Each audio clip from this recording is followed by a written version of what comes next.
তোমার নাম কি? কৌশিক মণ্ডল। তোমার বাড়ি কোথায়? New town, Gobindanagar. তুমি বিটিটিআই কলেজে কি শিখতে এসেছিলে? আমি এসি, ফ্রিজ এবং ওয়াশিং মেশিন শিখতে এসেছিলাম।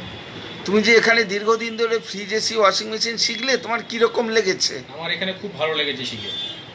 থিওরিটিক্যাল প্র্যাকটিক্যাল ক্লাসে কোনো অসুবিধা হয়নি তো? না, কোনো অসুবিধা হয়নি। স্যারেরা খুব সুন্দরভাবে শিখিয়েছে। সব রকম সহযোগিতা স্যারেরা করেছেন? হ্যাঁ, সব রকমের সহযোগিতা স্যারেরা করেছেন, হাতে ধরিয়ে সব কাজ শিখিয়েছেন। Very good. তা বিটিটিআই থেকে কোনো তোমায় জব অফার করা হয়েছিল? হ্যাঁ, জব একবার অফার করা হয়েছিল। তুমি কি এখন নিজে প্র্যাকটিস করার চেষ্টা করছো? হ্যাঁ। Very good. নিজেকে করতে হবে, না করলে কিন্তু ভুলে যাবে।